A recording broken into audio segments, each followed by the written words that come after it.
Om Jnanatirmirandhasya Jnananjana Shalakaya Chakshurunmilitam Yena Tasmai Shri Gurave Namaha. We're gathered here to worship Sri Nrsimhadeva. Nrsimhadeva means the man-lion form of the Supreme Personality of Godhead, who many millions of years ago appeared from a pillar and ripped to pieces the demon Hiranyakashipu, who lorded over the whole universe. Not only are we here to worship him, but we are also charged with the responsibility of going out among the German people, in your case, and telling them that the Supreme Personality of Godhead appeared millions of years ago in a man-lion form from a pillar and ripped to pieces the demon called Hiranyakashipu. It doesn't seem to be a very likely prospect to convince people of this. Of course, we don't do this in the beginning of our preaching. It's not that we go up to people and say, Guten Morgen, and by the way, you have to bow down to Nrsimhadeva. Oh, by the way, he's also appearing as a stone here.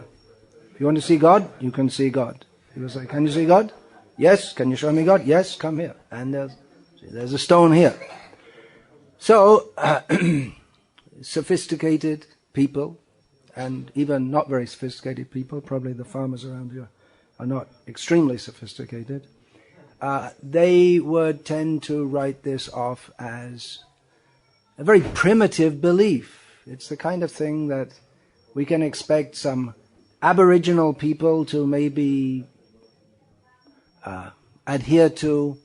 But how can people in the 21st century in Germany believe such things? And not only believe such things, but base their whole life around it.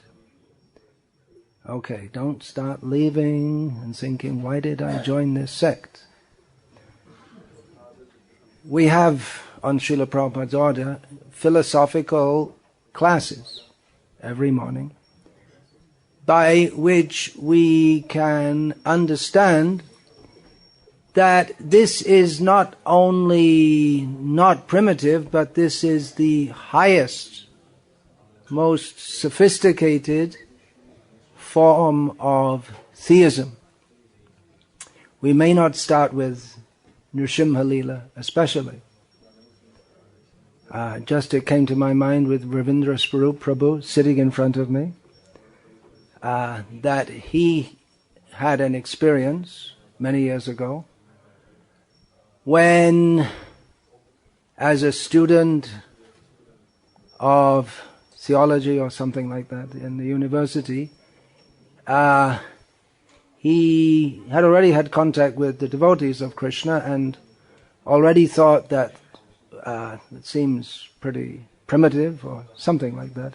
And then reading the Shriyush Upanishad, which was it Om Purnamadaha Purnamidam, or the next one?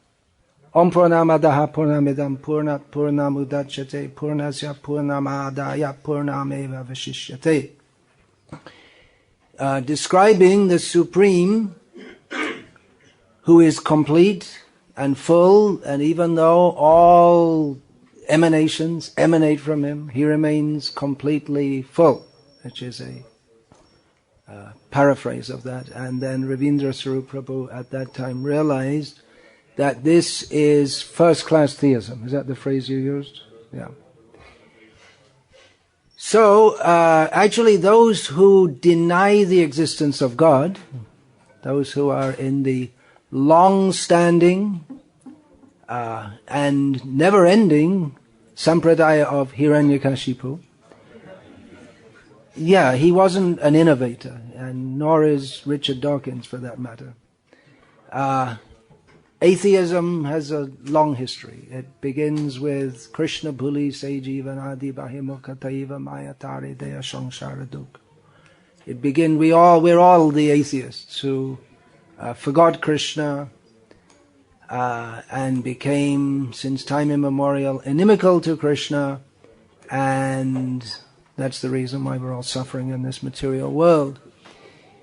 So the atheists, they generally like to think they're very sophisticated, and this theism is something very foolish. But actually, Srila Prabhupada, he often used to say that even the aborigines in the jungle, they worship some mountain or some lightning or something which seems very great and powerful, and they recognize that there is a power superior to them. So that is a beginning level of God consciousness. But the atheists, they don't want to recognize that anyone is superior to me. That's Hiranyakashipu, right? That was his whole thing. The master of the master of the master, as we just heard. He wanted to defy reality by living or trying to make a position in which he could live forever.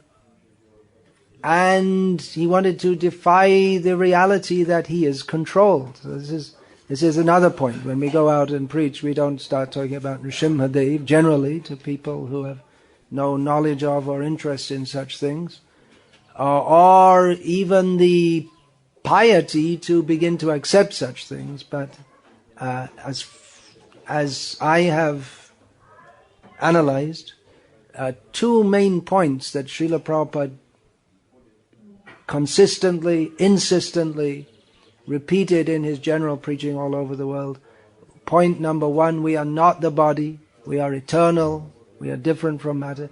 And point number two, that we are not independent, we are under control. There are laws that control us, which suggests that there is a supreme controller.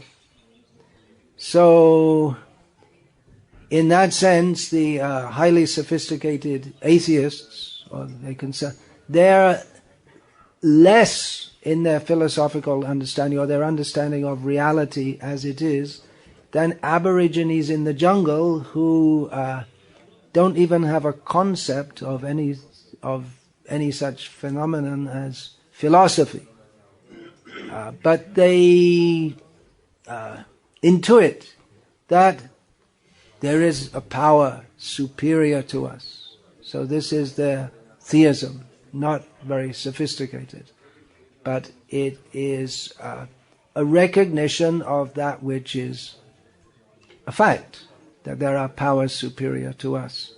Whereas the sophisticated atheists, they want to use philosophy instead of a search for truth. They want to use it as a justification of what they a priori consider to be truth, even though it isn't.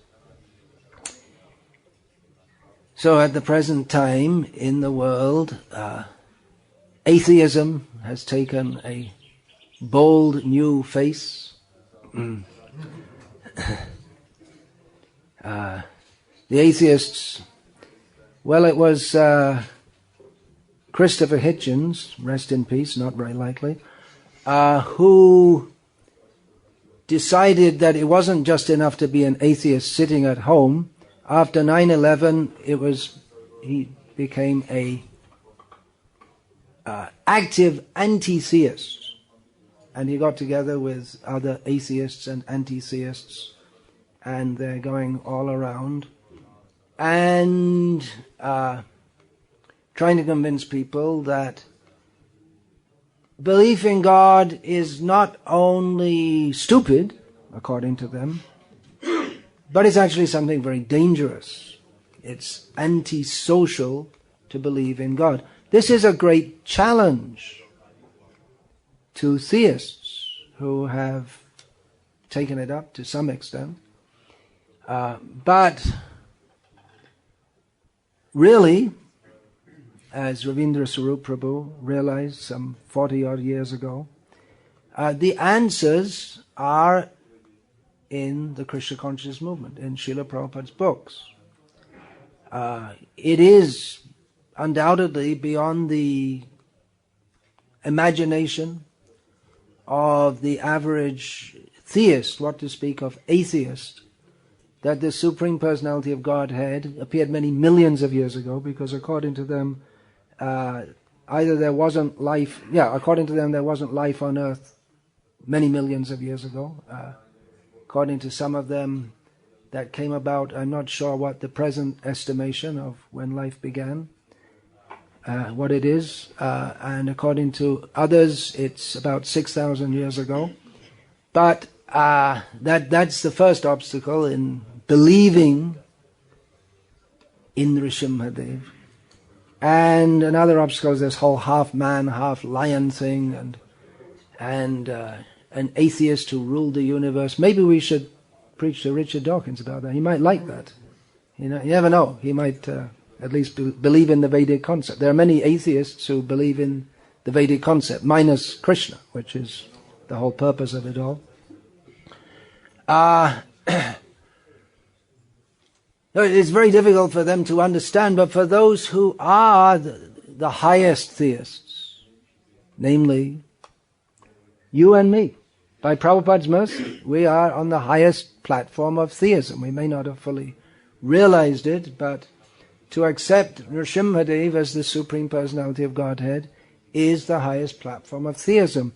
And practically the very fact that Nrsimhadeva is half man and half lion and appeared out of a pillar is more reason for us to accept him than if he had just turned up someday and said, Haribol, I'm God. As in the story of the cobbler and the Brahmin. And the cobbler, he accepted. What is Narayan doing? He's putting an elephant through the eye of a needle. Oh, very good. That must be God. He's not just some ordinary person who, just as one of the present incarnations of God in India, there are quite a few of them, one of them about 20 years ago was sitting in his office, having worked in the Life Insurance Corporation of India for 20 years or so, and he just had a realization that actually I'm God.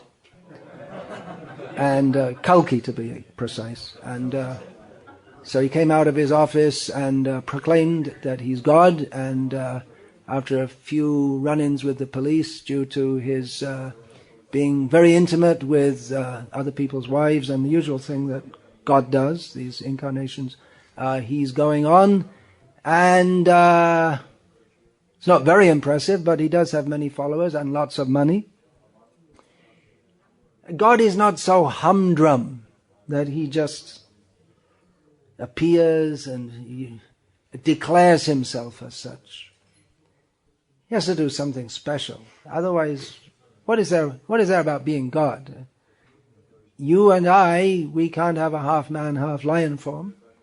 Maybe the scientists will promise that in future we'll make one by genetic engineering, if anyone wants. They're very confident. But Krishna, he doesn't have to wait for any genetic engineering advances. He just comes as he likes, does what he likes. As for the atheists, he doesn't give a damn. He rips them to pieces as he likes. Or he might, if he likes, in the case of Kaliya, just dance on the hoods and say, okay, now you be good. Well, Kaliya had an advantage. His wives were devotees, so it's good. It's good to have a wife who's a devotee. Might save you. You might even get Krishna putting his foot dust on your head. You never know. You have to be a pretty big demon. We don't recommend it. So the atheists, they are challenging. They're saying this is just a bunch of rubbish, all this religion. They have their points which they make. This Richard Dawkins talks of the God of the gaps, which means that when people, before we discovered test tubes and Bunsen burners and sines and cosines and all these kind of things, we didn't really know how the world was going on, so we used to say, well, it's God. Why does the wind blow? Well, God makes it blow. Why does an apple fall from a tree? It's because of God. But gradually we studied science, and then we understood that there is gravity, and that's why the apple falls from a tree. And that's why most of the matter in the universe is unseen, untouched, unheard of, is dark matter, because we need that to hold our gravitational theories together. It's called science.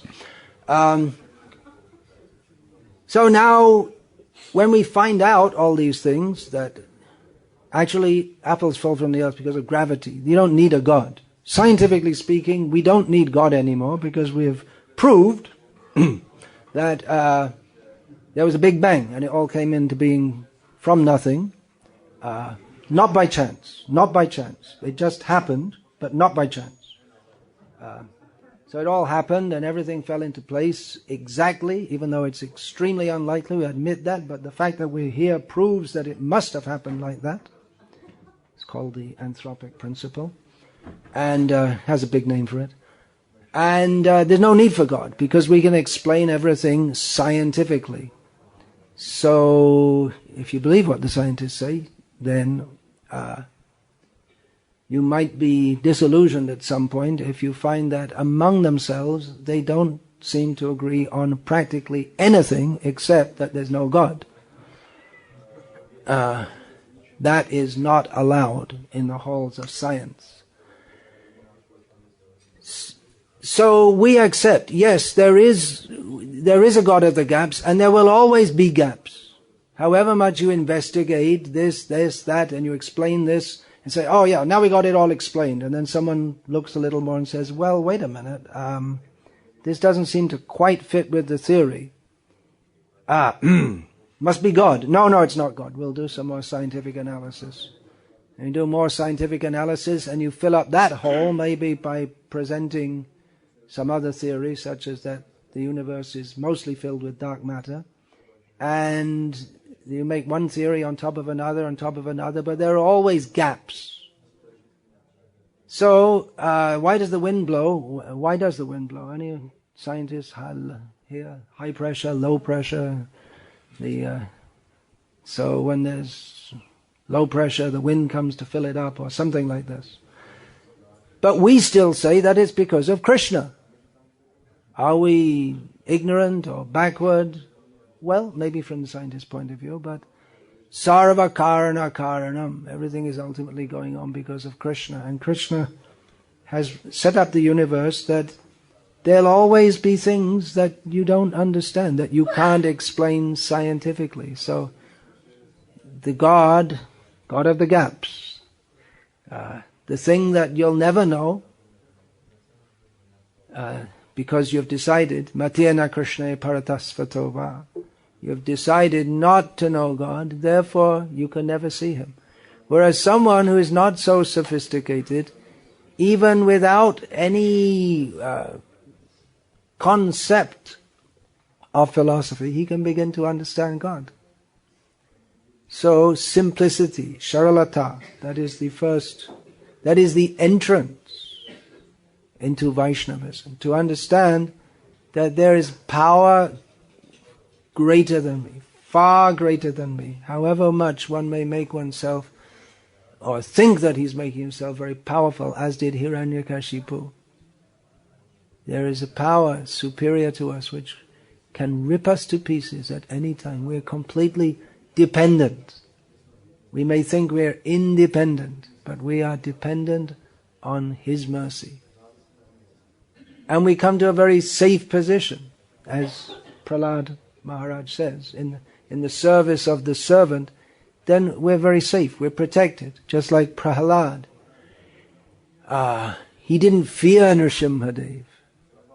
All the demigods feared Nrsimhadeva. Prahlad didn't fear, just like the lion cub doesn't fear the lion. The lion thinks it's very nice. This lion may be very fearful to others, but for me the lion is my protector, has my best wishes at heart.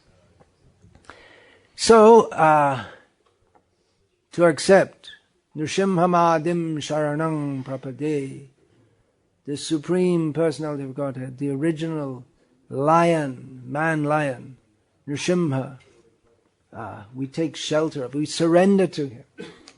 We take shelter of him. There's the whole process of taking shelter, sharanagati, the process of taking shelter, knowing that we require to be sheltered.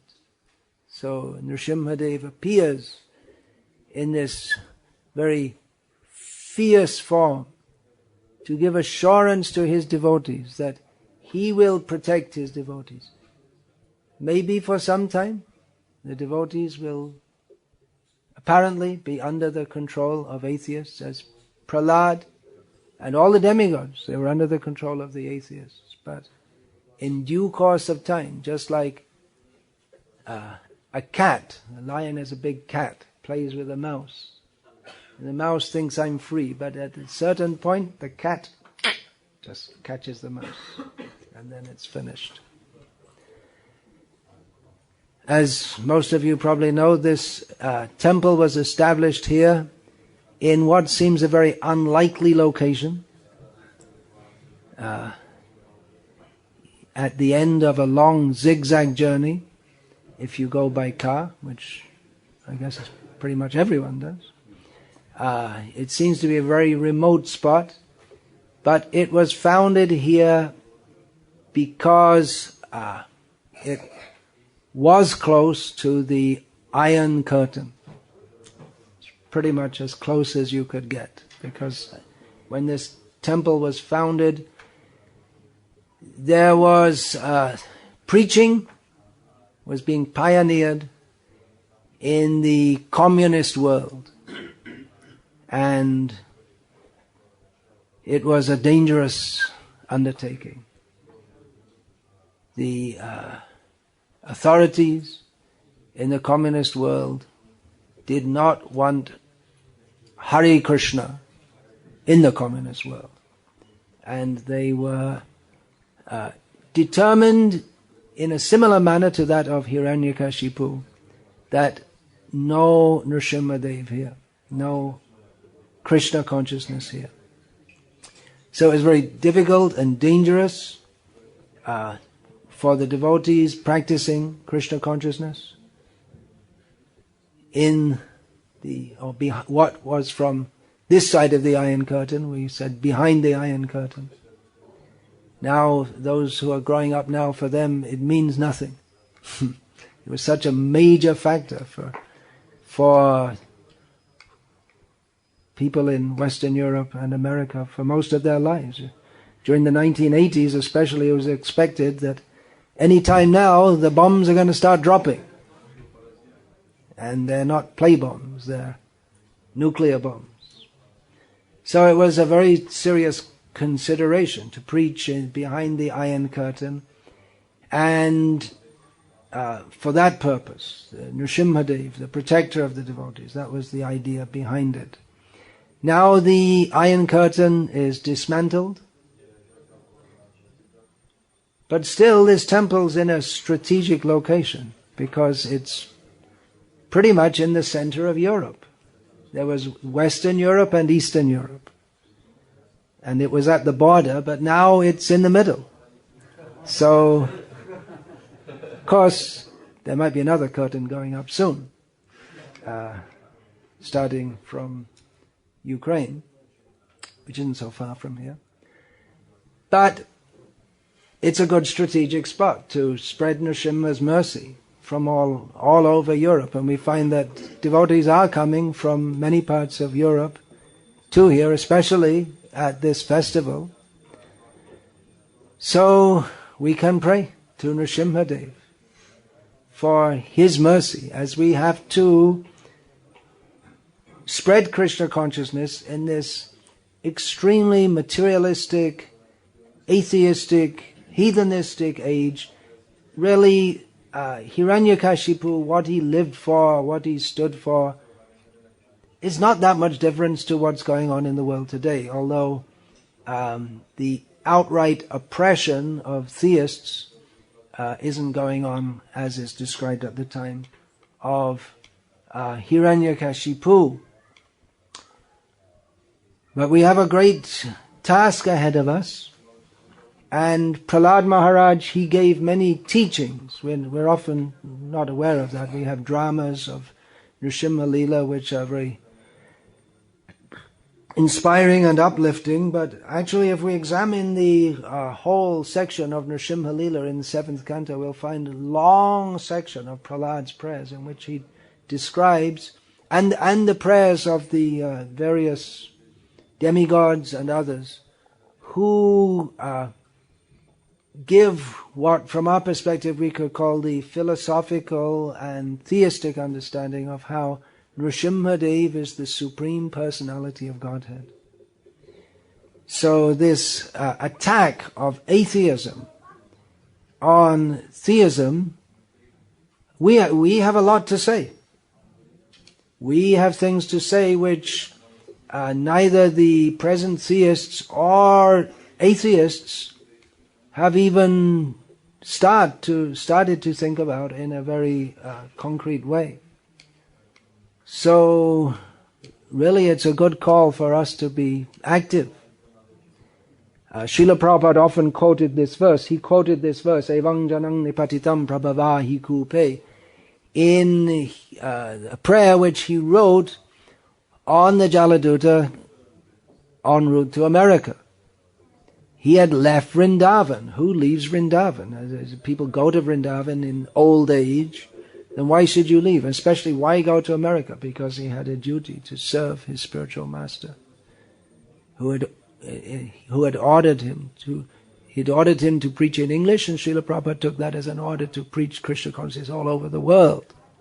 He didn't downscale the order; he upscaled it. So we also have the order of Srila Prabhupada to continue this movement and defeat this atheistic civilization. So on this day we can pray. This day, next day, especially Nrsimha Chaturdashi, to pray for the mercy of Nrsimhadeva and of Srila Prabhupada, who prayed in the mood of Prahlad Maharaj to bring the knowledge and the mercy that Srila Prabhupada gave us, and benedict the world, which is undoubtedly, as Srila Prabhupada said, in his darkest hour. Just as an example, you are probably all aware, just a few days ago, an militant outfit in Nigeria kidnapped 200 schoolgirls. I don't think anyone thought you could go so. It was unthought of. 9/11, okay, that was unthought of. But schoolgirls, kidnapping 200 schoolgirls, and the thought is they're going to sell them off. Hare Krishna, the world needs Nrsimhadeva. So we're all supposed to bring Nrsimha to the people of the world. Hare Krishna.